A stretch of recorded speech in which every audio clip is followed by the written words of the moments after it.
ప్రియమైన దేవుని బిడ్డలారా, ప్రభు అయిన యేసయ్య నామములో హృదయాంతరంగం నుంచి మీకు శుభవందనాలండి. కీర్తనల గ్రంథం 29 11వ వాక్యాన్ని చదువుకుని ఈ రోజు కొరకు మనము ప్రార్థన చేద్దాం. యెహోవా తన ప్రజలకు బలమును అనుగ్రహించును. యెహోవా తన ప్రజలకు సమాధానము కలుగు చేసి వారిని ఆశీర్వదించును.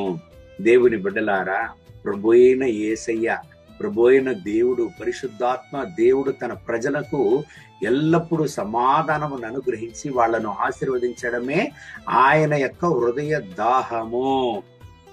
కానీ శత్రువు యొక్క దాహం దేవుని యొక్క ప్రజల యొక్క సమాధానాన్ని చెడపడమే. దేవుని బిడలారా, అసమాధానము దేవుని రాకడకు, చివరి దినములకు సూచన అనే విషయాన్ని మనము మరిచిపోకూడదు. దేవుని బిడలారా, మీరు ఒక ప్రశ్నతో ఉండవచ్చు. ఎందుకు నా సమాధానము ఇలాగ చెడిపోతున్నది? ఎందుకు నా సమాధానాన్ని కోల్పోతున్నాను? ఆ ప్రశ్న మీకుంటున్నదా? ఒక విషయాన్ని అర్థం చేసుకోండి.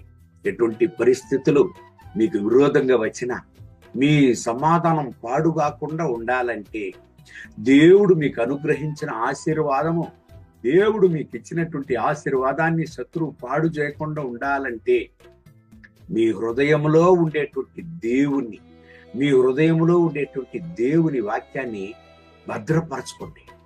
అంటే లోకానికి, లోకానుచార కార్యములకు, లోకము, లోకానుచార కార్యములు మీ హృదయములో, మీ జీవితములో ఎంటర్ కావడానికి అనుమతించవద్దండి. దేవుని బిడ్డలారా, ఈ చివరి రోజుల్లో మనం జీవిస్తున్నాం. అనేక సార్లు మంచి వాళ్ళ ద్వారా కూడా చెడు ఆలోచనలు జీవితంలో ప్రవేశించడాన్ని మనం చూస్తున్నాం. జాగ్రత్త.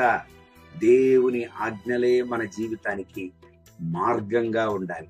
వేద గ్రంథం మాత్రమే మన జీవితంలో మార్గదర్శిగా ఉండాలి. అందుకే యెహోషువకు దేవుడు ఆజ్ఞాపించాడు.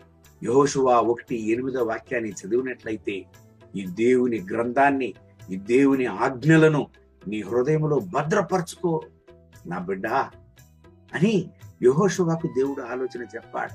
దేవుని వాక్యాన్ని, దేవుని వాక్యాలను మీ హృదయంలో ఎంతగా మీరు భద్రపరచుకుంటారో అంతగా మీరు సమాధానంగా ఉంటారు, మీరు ఆశీర్వాదంగా ఉంటారు. ఈ వాక్యం ప్రకారం దేవుడు మిమ్మల్ని ఆశీర్వదించి ఈ రోజంతా నడుపును గాక. మీ హృదయంలో సమాధానము లేదా? సమాధానము లేకుండా బాధపడుతున్నారా? మీ కొరకు నేను ప్రార్థన చేస్తాను. కళ్ళు మూసి ప్రార్థన చేద్దామా? పరిశుద్ధ ప్రభువా, ఈ ఉదయకాల సమయంలో నా ప్రియ సహోదర సహోదరుల కొరకు ప్రార్థన చేస్తున్నాను. వీళ్ళను ఆశీర్వదించండి. మీ రక్త కోట్ల వీళ్ళను దాచుకోండి, ముట్టండి, సహాయం చేయండి, దీవించండి. మీ ఆరోగ్యాన్ని వీళ్ళకి ఇవ్వండి. విశేషంగా వీళ్ళ సమాధానం కొరకు ప్రార్థన చేస్తున్నాను. మీ సమాధానంతో వీళ్ళను నింపండి.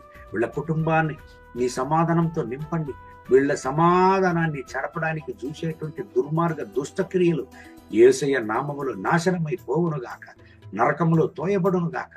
మీ కృపా ప్రసన్నత అపరిమితంగా ఈ బిడ్డల పని దిగిరాని, మీ మహోన్నతమైన ప్రసన్నతతో ఈ బిడ్డలను కూడా నింపి నడపండి, సాయం చేయండి, దీవించండి నాయన. మహిమ ఘనత స్తుతి మీకే యేసయ్య నామములో వేడుకుంటున్నాం మా ప్రియ పరలోకపు తండ్రి. ఆమేన్, ఆమేన్. May God bless you. Have a good day.